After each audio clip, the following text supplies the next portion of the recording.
From the world of politics to the world of business, this is Balance of Power.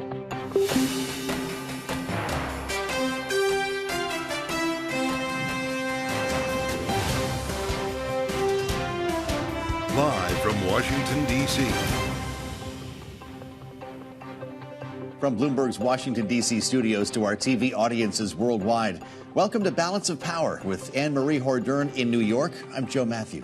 The Israeli military is expanding activity in Gaza with stepped-up air attacks on underground facilities, and internet has been cut off. We'll speak with retired U.S. Army Lieutenant General Ben Hodges. Significant tests for the new Speaker of the House, emergency requests for Ukraine and Israel, and a possible government shutdown on November 17th. We'll hear what Speaker Mike Johnson had to say on all of them. And a challenger emerges for the Democratic nomination for president to Joe Biden. Congressman Dean Phillips launches his campaign. Joe, I'd love to get your thoughts on this.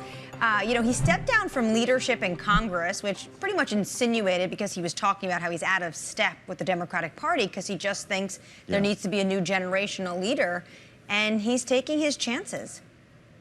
Yeah, I'll be curious to hear from the panel on this later on, too. Anne-Marie, he said he's alarmed when he looks at polling data, and maybe he was checking out the Bloomberg poll, that Bloomberg Morning Consult poll, showing Joe Biden trailing Donald Trump in significant states that he says could make for major problems, an emergency for Democrats next November. So he's going for it, whether anyone's listening. We'll find out. Absolutely. That poll focuses on swing states. This is where elections are won or lost. 5 of 7 of those swing states Trump is leading. And, Joe, this all comes back to the economy. They say the biggest deficit, the trust deficit there is with these swing state voters and Biden has to do with the economy. When it comes to the economy, it comes to inflation. That's true, and that inflation data we saw this morning isn't helping the narrative here. We talked about it with Jared Bernstein yesterday. And as we consider the strength of the economy going forward, we still have a lot of questions about a possible government shutdown less than a month from now, Anne-Marie, never mind the supplemental requests for funding for Israel, for Ukraine. And we're starting to get a little bit more of a sense of where the new Speaker of the House lies on these. Speaker Mike Johnson talked about it in an interview on Fox News, the idea of using a continuing resolution, the very thing that got Kevin McCarthy fired, to keep a shutdown from happening. Here he is. Chip and Byron are at the table with others. We're working through this with the ideas and trying to ensure that if another stopgap measure is required, that we do it with certain conditions. And I think there will be conditions the American people can live with and a consensus that we can build around here in the House. Joining us now are Bloomberg's Nancy Cutler and Kate Ackley of Bloomberg Government. Kate, let's start with you. What does this mean? Conditions. What kind of conditions are we talking about that could be attached to this CR? That's a mystery that I think we're still trying to find out. He's also talked about, putting pay-fors on for some of the aid to Ukraine or Israel. So there's a lot of unknowns here that we still need to work through. Not a lot of meat on the bone yet.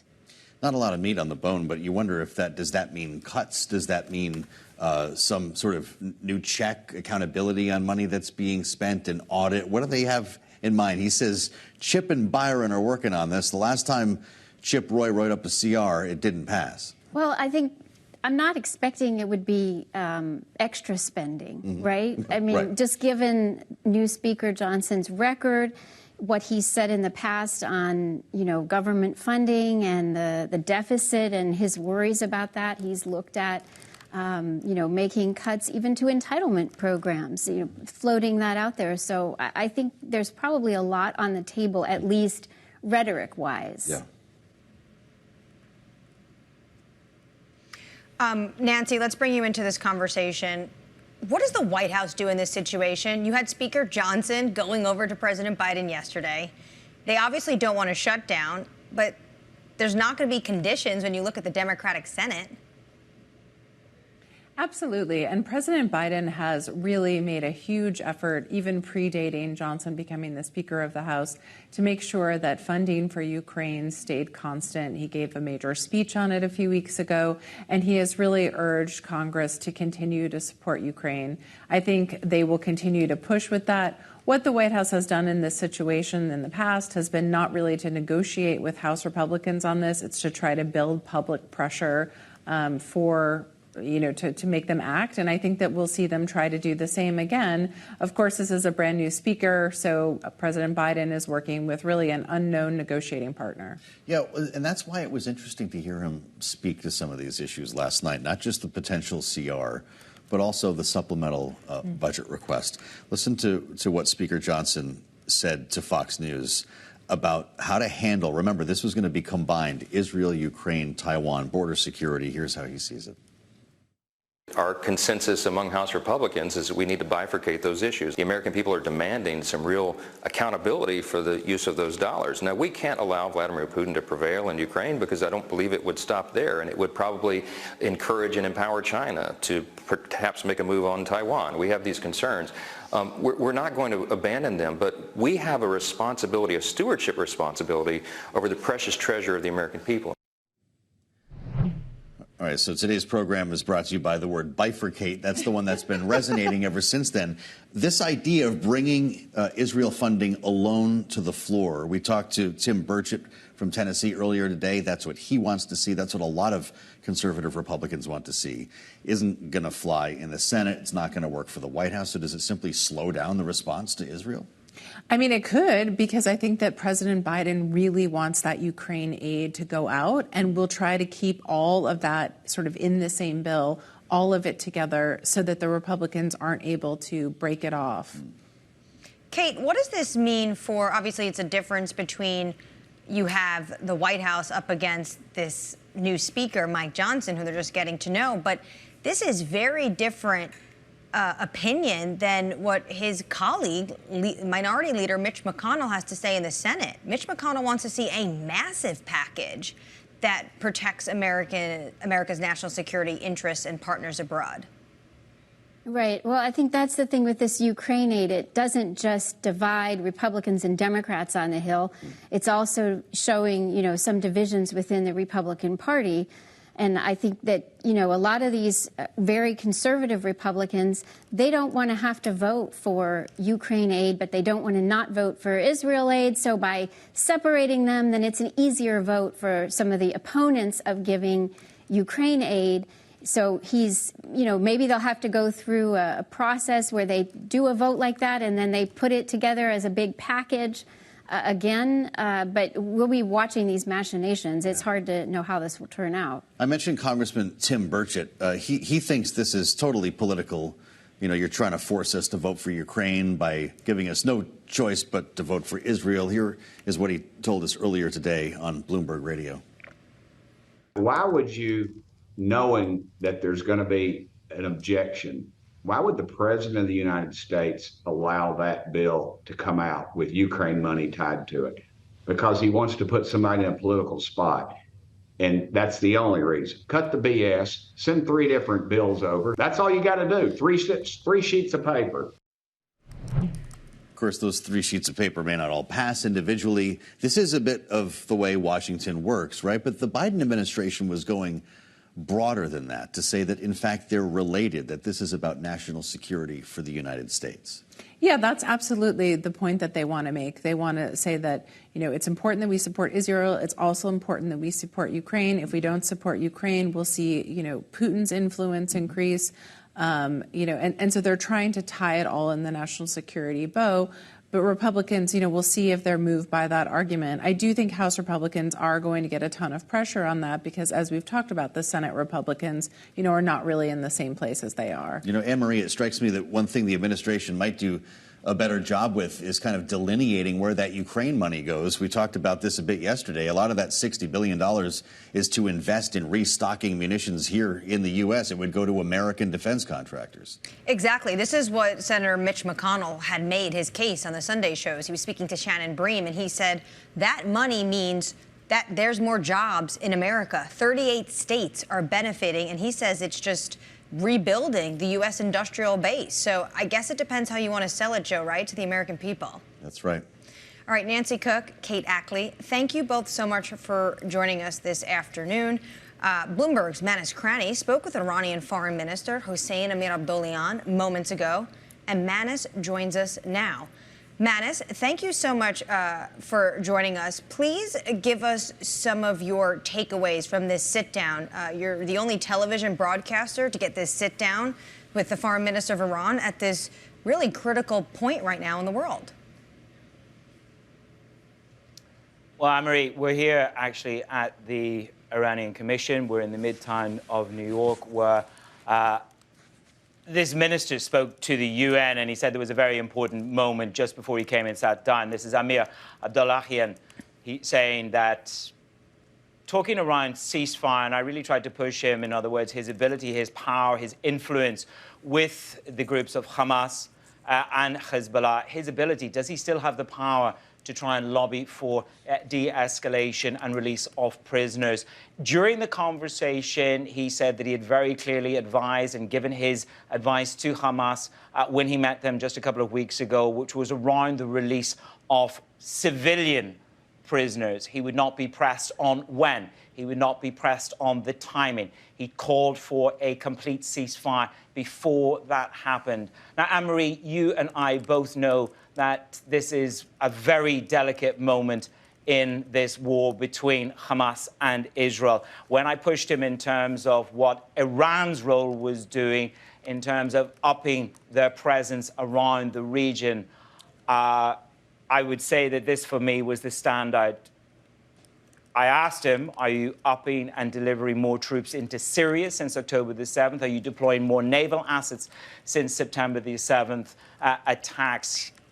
It was very clear and unequivocal that he had not sent more troops to Syria since these attacks. He had, and by the way, he had denied at the very start of the interview, forgive me, I'm trying to recall an interview which is literally just live in the past 20 minutes, at the very start of the interview, he denied in some way these attacks overnight by the United States of America on IRGC assets, the self-defense strikes. But Anne-Marie, it was very clear. I think he almost wanted to try and make the point that he had not upped the Iranian deployment of troops, of naval ships. He did push back at me and say, did I know how many troops had been deployed by the United States of America? He made it very, very clear that his view was that the United States was driving this war. That was his view. And we did discourse that. So the top takeaway from this is really in his words, it does not appear that they have upped their escalation in delivery into Syria, into those powerful trade routes for the world, Anne-Marie. And then, just as I was getting to the acceptance of a two-state solution, which is the world talking about, the minister left. Well, Manis, we actually have a bit of your interview, that sit-down you just conducted with Hossein Amir-Abdollahian, and once again, he takes aim at the United States. Take a listen. If the United States continues what it has been doing so far, then new fronts will be opened up against the United States.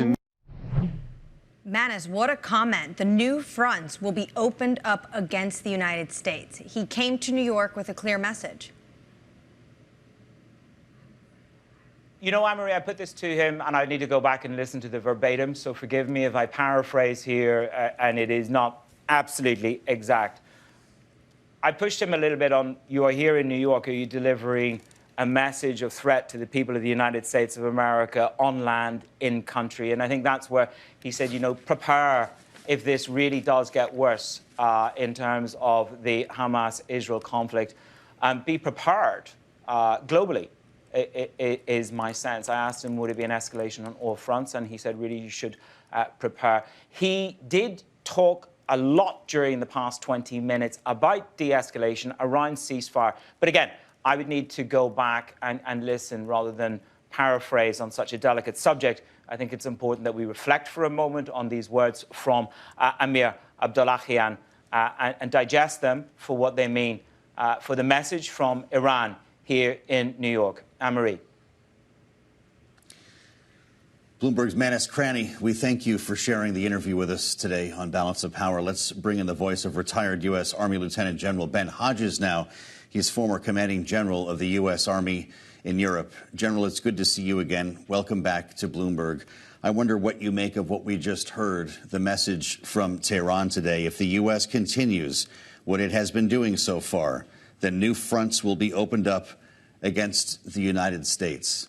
What should be Washington's reaction? What is yours?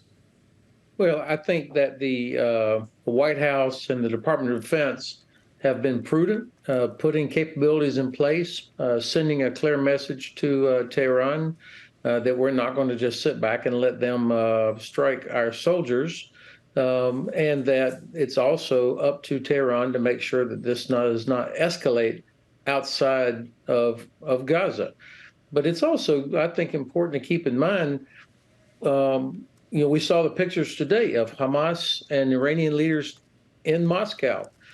These things are connected. Contrary to what Congressman Burchett from Tennessee said, what Russia is doing, what Iran is doing, these are all different parts of a whole. And the Kremlin is benefiting from all of this more than anybody. And Iran has to decide, are they willing to do the Kremlin's bidding and then risk serious punishment from U.S. military capabilities? General, when you look at the strikes that were conducted last night, what kind of deterrence, what kind of message were we sending? Because I've yet to see any evidence of what the strike's purpose was. Was it personnel of the IRGC? Was it military capabilities? How are you reading the tea leaves? Well, I think what we saw was a very limited strike. And of course, what happens behind the scenes that we don't see publicly is a message to the Iranians saying, look, we just demonstrated to you, we know exactly where you are. We have the ability to hit whenever we want to. So either you stop this, or at the next level, there will be an escalation by the U.S. to hit targets that will have serious damage, whether it's to Iranian oil capabilities, seaports, things like that. So I think that the administration is being prudent in this, but they're not going to sit back and let the Iranians continue to do this. Of course, they shouldn't. General, we'd like your reaction to the tank raid that Israel conducted in Gaza last night. Israel now says it is expanding military activity in the Gaza Strip and has cut off internet and telephone service in Gaza. Are we on the eve of an invasion? So, of course, the IDF leadership, the Israeli Defense Force leadership, is not going to tell us exactly when or how or where they're going to do this. They have done a good job, I think, even though the entire world is watching with journalists all over the place. They're not going to tell us exactly how, when, or where they're going to do it. So this is what we call OPSEC, operational security.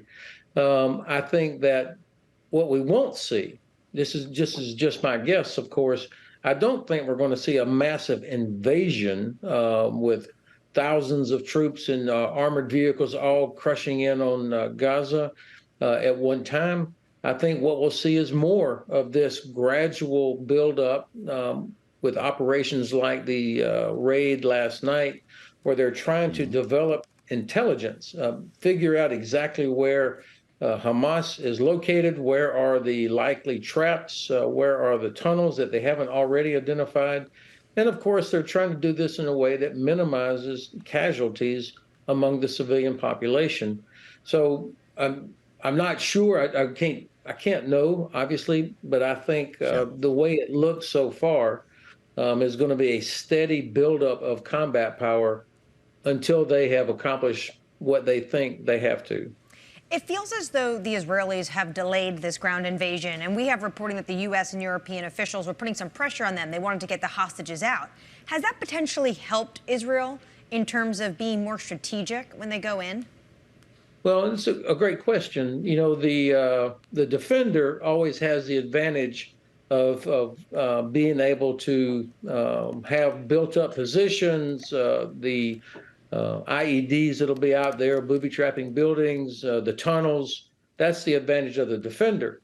The attacker always has the advantage of the initiative, of picking the time and the place where they're going to attack. In this case, the delay gives the defenders more time to continue to strengthen their positions.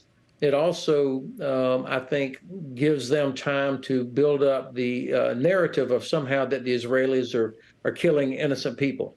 So the world opinion can begin to turn against the Israelis.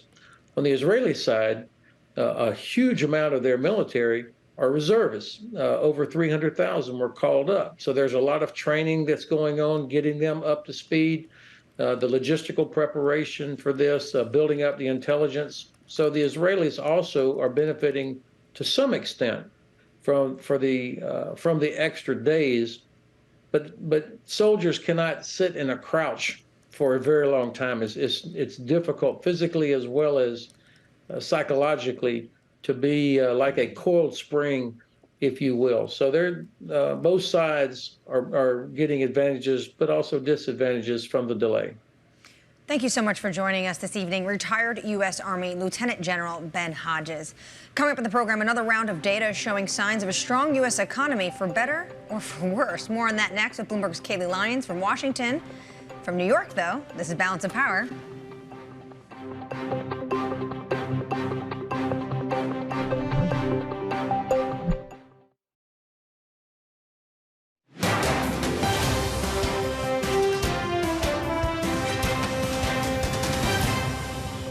We've got this very resilient economy that has been churning out upside surprises. When you have a 70% consumer spending economy and a job market generating now real wage gains because we've maintained the labor market strength while inflation has eased, you should expect to see some momentum going forward.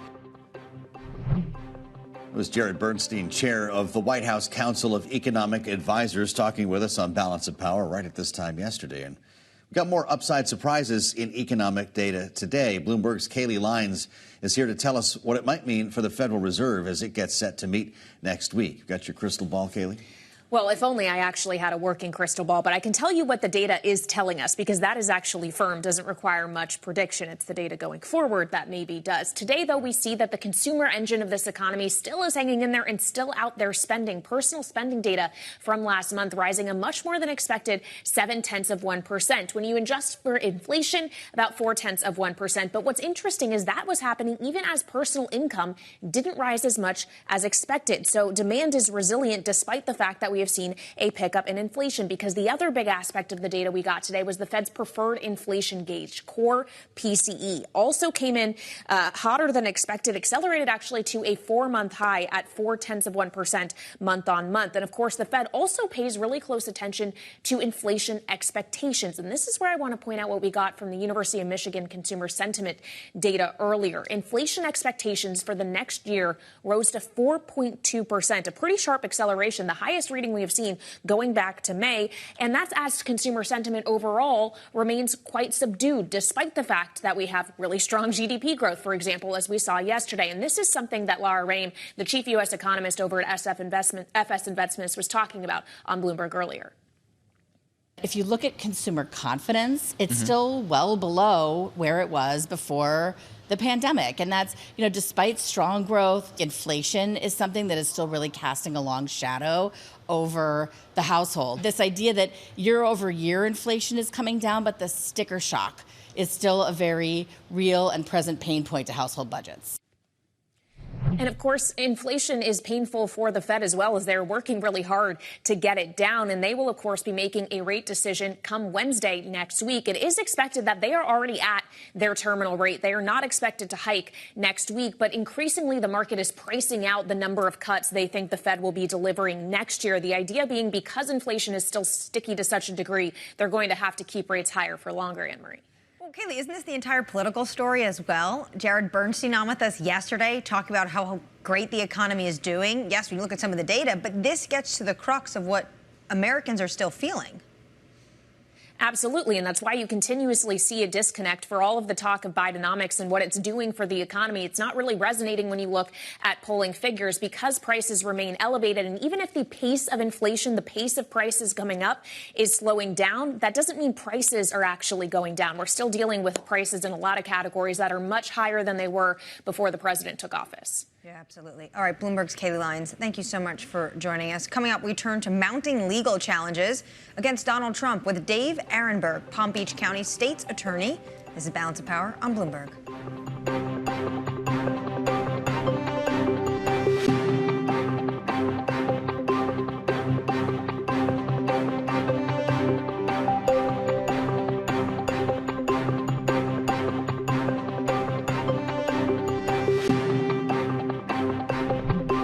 This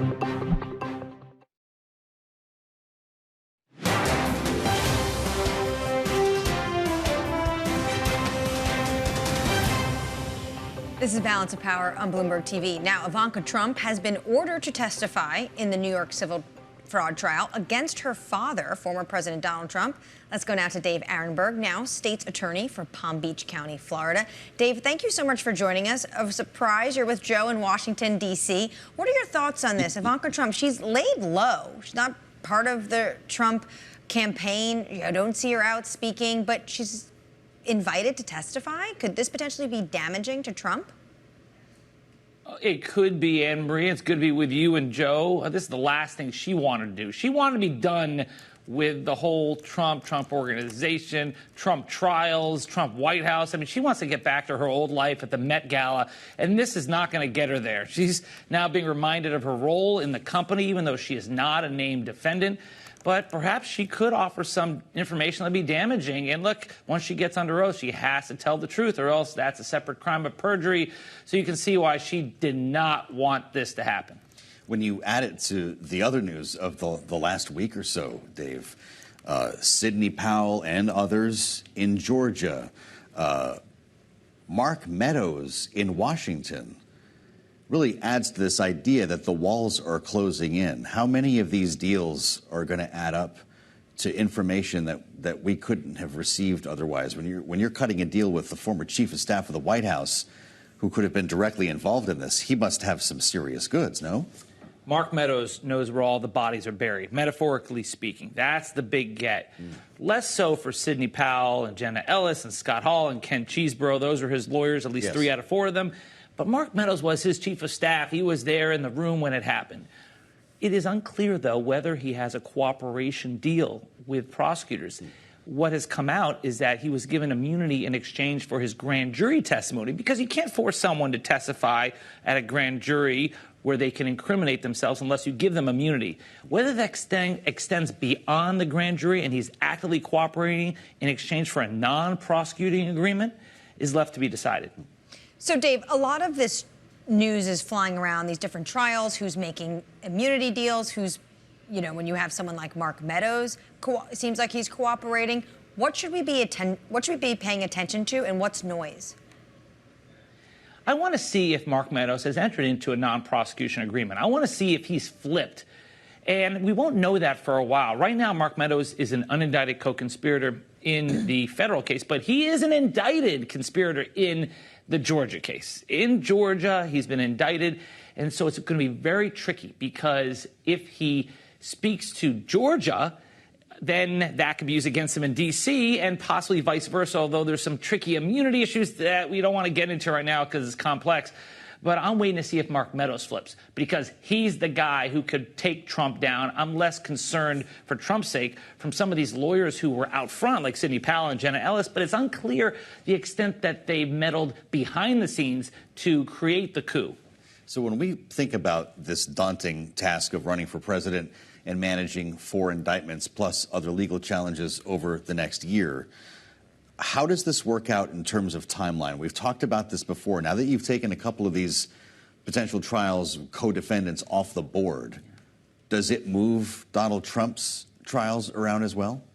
There are 2 reasons why Trump has to be really upset at these plea deals. First, it increases the likelihood that his trial will take place before the election. Because if it does, right? Because if Sidney Powell and Ken Cheeseborough's trials went first, then that would take 6 months, and there's no way they could try Trump until after the election. Wow. And secondly, he wanted to see the prosecutor's case. He wanted the prosecutors to show their hand. Well, now they're not having a trial before Trump's trial. I suspect Trump will be one of the first defendants to go to trial. He doesn't get a test drive before he's actually in there himself. No way. He is going to see it for the first time like the rest of us. So, Anne Marie, that means we're covering a campaign and potentially a trial all before anyone ever votes. Yeah, how does that work, Dave? How does he just sit in these courtrooms and makes that his campaign?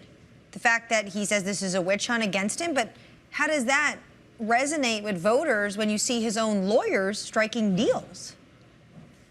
It's going to be harder for him to make a defense that he was following his lawyer's advice, the advice of counsel defense, when his lawyers have pled guilty to these crimes, right? If a lawyer tells you to rob a bank and you do so, you can't claim, I just relied on my lawyers, especially if your lawyer was one of the bank robbers.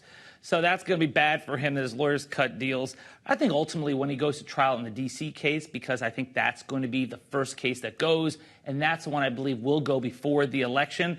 You have Judge Chutkan there, who is not suffering fools lightly.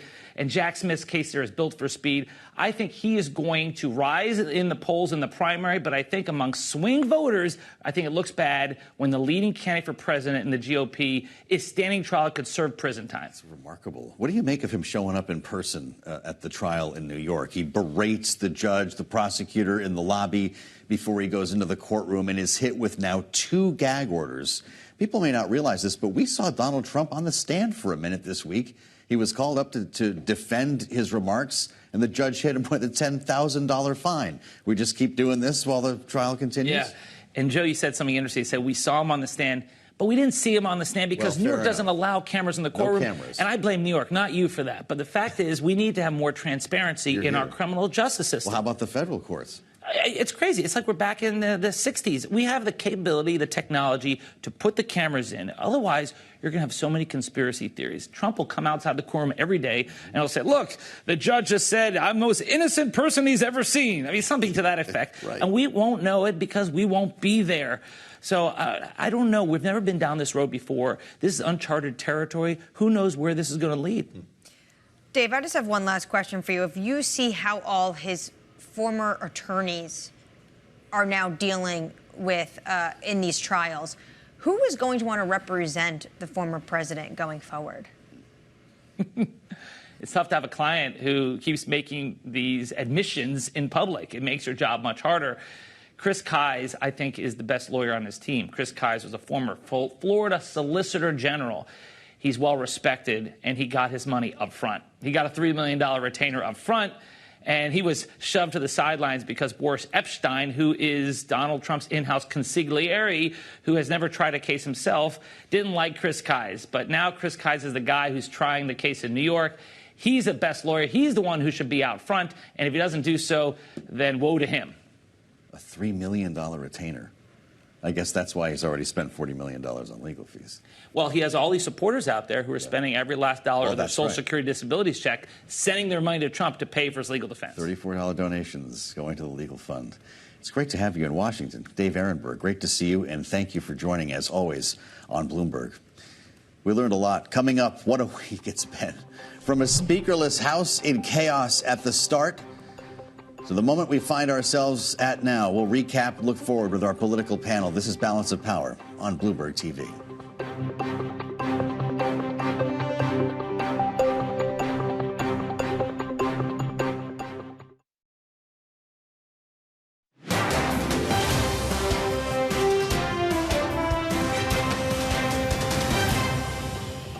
Mike Johnson is a lot of things, but perhaps the most important thing, I think, is that he's a good guy. And he has unified this caucus. He has brought us an optimistic and bright tone that we needed.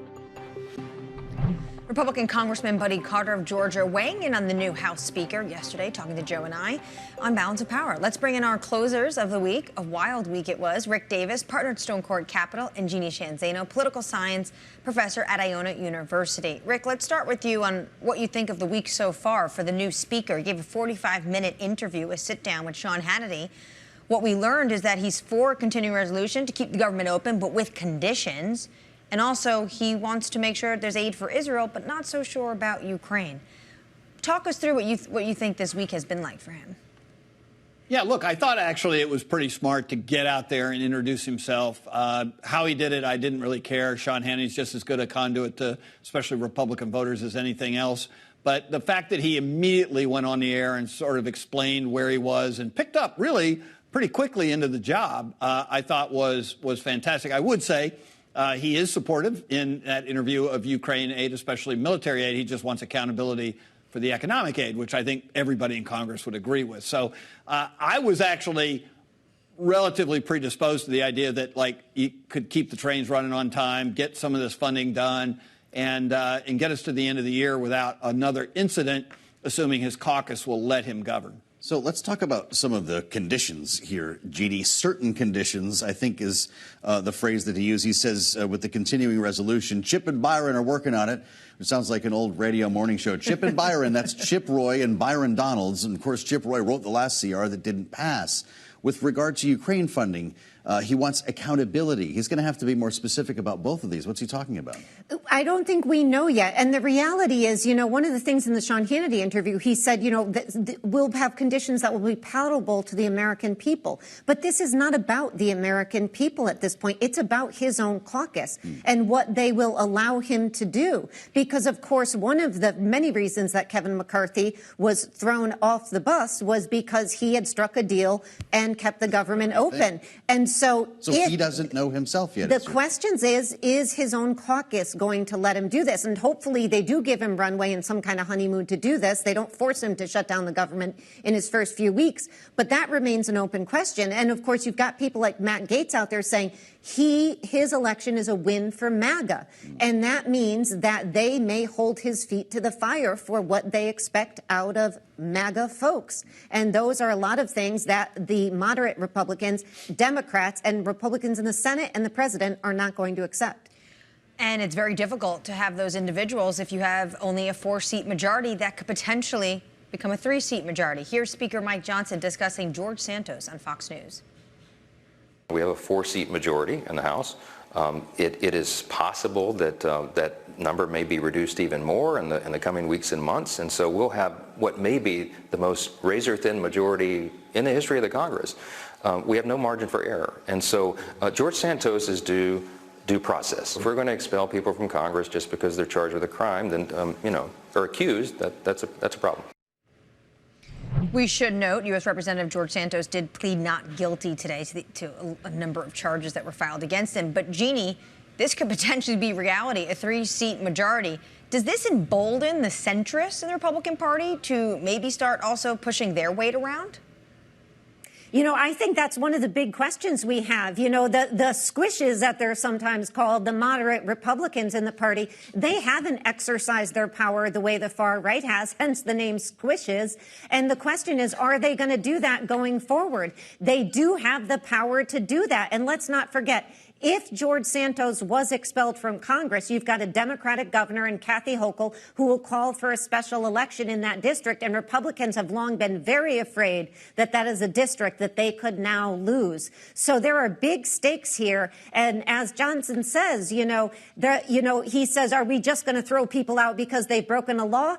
Quite frankly, yes, is the answer, or should be the answer. But given this slim majority they have, we don't know what they're going to do. Well, so we're just saying it out loud, though, right? What did you make of his response there? He didn't get to due process until after he talked about the margin that Republicans have in the House. So I actually thought he was pretty direct, pretty straight and about this, right? He's totally going nowhere. Hey, we've only got a 4-vote margin, and if one more guy loses or gets thrown out, we're down to 3, and that's not going to work. The closest margin in history. So I think he's very practical about it. And look, I mean, I can't believe I'm going to say this, but George Santos is, innocent until proven guilty. You can't throw everybody out of Congress who's been charged with a crime, because there'd be nobody there in Congress to vote. And so the reality is that I think he's being both practical, but also there's a serious component to it where, you really do need some kind of a process to go through. The Ethics Committee has not finished its evaluation of the Santos charges. And so, let's see where it goes. I know that Congressman Lawler and some of the other guys would love to get something like a salt tax deduction along the way somewhere. So I bet you there's going to be plenty of horse trading that goes along. Salts for Santos. That is quite a trade, Anne-Marie. This is news. Well, these are also the individuals. It was Congressman D'Esposito, Joe, who was saying this is going to catch like wildfire to expel Santos. And these are individuals who want to make sure they can get salt. But is it not crazy to think that this Congress could get something on salt done? That is so controversial unless you live in New York, New Jersey, or California. Well, that's the truth. You're the one sitting in New York. I just wonder how many other Americans even know what we're talking about with SALT, one of the most esoteric ideas in Washington that really resonates in places like New York and California. But boy, I don't know. On the George Santos issue here, Jeannie, my gosh, he's not going anywhere then is the point, right? He's going to serve the rest of this term and voters will decide. I think that's likely. If Republicans have their way, by the way, I'm a huge fan of SALT living in New York, as Anne Marie knows, so I have to just put that on the record. And I agree with you, Anne Marie, doubtful anything gets done in this Congress, but we're hoping. But on George Santos, you know, Republicans would like to keep this process going as long as they can, get to the next election, and from their perspective, hopefully get another Republican in. And of course, you know, we just have to look at that district, though. The opinion polls, the last we saw, you have, you know, 9 out of 10 Republicans saying, get this guy out. He lied to get elected. We deserve better representation in Congress. So they're certainly not representing his constituents, but they would like to keep him there because of their slim numbers. Unreal. So we'll just keep running around the hallways with cameras chasing George Santos. Coming up, a challenge to President Biden for the Democratic nomination for president. Rick and Jeannie back with us to discuss. This is Balance of Power on Bloomberg TV.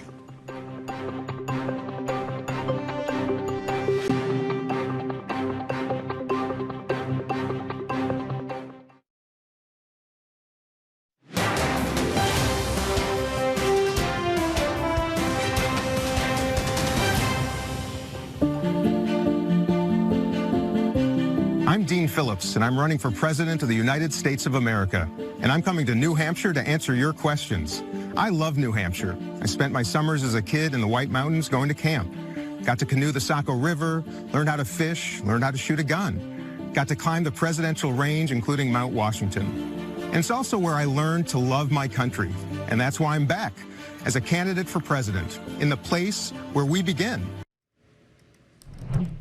Democratic Congressman Dean Phillips of Minnesota announcing his plans to challenge Joe Biden in the Democratic primary. Our political panel is back with us. Rick Davis, partner at Stone Court Capital, and Jeannie Shanzano, political science professor at Iona University. I don't know how this is going to play in Iowa, but apparently that's not the point here. He's launching his campaign in New Hampshire. The anatomy of an ad is always fascinating to me. Rick, you worked in this business for a while. What do you make of this approach? I used to hang out in New Hampshire when I was a kid, too. I went to Six Gun City. Is that a platform for president? I don't think you should be running for president, Joe, Good, even well, with Six Gun City in your bio. Yes, indeed. Look, he's making, obviously, a play for a one-state campaign, right? I mean, he's got a bus. He was going to keep it rolling around New Hampshire. Hasn't that been tried before? Yeah, and it worked quite successfully. So, yeah, Straight Talk Express. I can't wait to see where they change the name of his, or like, you know, Straight Talking Express. But the reality is that he's making this play in a state that President Biden has said, I'm not even going to campaign there. I'm not going to go there and ask you for your votes. I'm going to skip New Hampshire.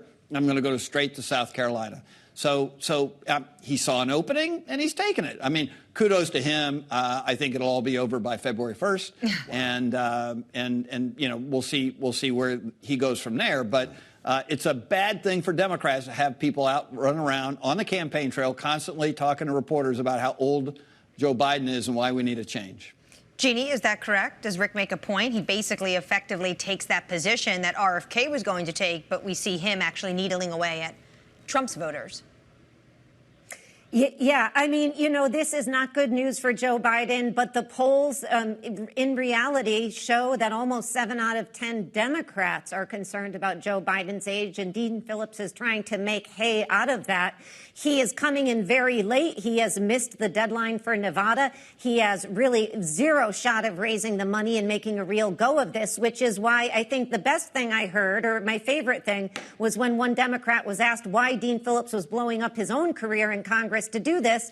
They did the old, you know, I don't know emoji where the little girl goes like this. And that was really, you know, that's really the answer I think all of us had, because the reality is Dean Phillips is out there, but all of the potential other leading Democrats, from Gavin Newsom to, you know, to Whitmer to Shapiro and others, they have smartly decided to wait. And that is the smart move if you want a future in the Democratic Party. And so I'm like this, Marie, like the Marie, the emoji. There we go on camera. I don't really get it, but there he is. He's going for it. It's a shrug. It's a shrug. Well, I don't. Thank you. The shrug. Right. I'm so old. As opposed to the faceplant that some might be associating with Ron DeSantis' campaign here. And he came to Washington today, Rick, to talk foreign policy, national security, and address China's influence in the speech at the Heritage Foundation. Listen. China is the key player behind both of those foreign conflicts. The CCP is keeping both Iran and Russia afloat financially. China's purchasing massive amounts of Iranian oil on the black market, thereby enriching the mullahs. And Russia is selling China gas and much, much more, and that is bolstering Russia's war machine. I guess the question as we head for the next debate on November 8th is anyone listening to the Florida governor on policy at this point? Yeah, look, he hopes so. We played him just now, clip. Sure. A bunch of people who watch Bloomberg are going to see him. I think there's a lot of people watching Bloomberg on a Friday afternoon. And so, like, the bottom line is he's actively trying to contrast right now with Nikki Haley, right? She's made actually great use of her experience in foreign policy to, really hit some really good points during this conflict in Israel versus Hamas. And he's trying to get into that narrative. I mean, he's not been spending any time talking about foreign policy or national security on the campaign trail up until now. And he sees her moving ahead of him in New Hampshire. She's already significantly ahead of him in South Carolina. And he's trying to hold his position in Iowa. And he's got to play the game. And today was one of those days. Oh, he certainly does. Rick Davis, Jeannie Shanzano, thank you both so much for your time. And, Joe, as we end a note on China, we haven't mentioned Biden met with Wang Yi today, actually. So China has been a big topic of conversation for the Biden administration with these meetings. Keep your eyes on the terminal for headlines. Absolutely. The Washington Edition newsletter will have all of that and more. All right, get back to Washington. We need you in the Capitol, Anne-Marie. Thanks for joining us, as always, on Balance of Power. With Anne-Marie Hordern, I'm Joe Matthew. Have a great weekend. We'll see you Monday. This is Bloomberg.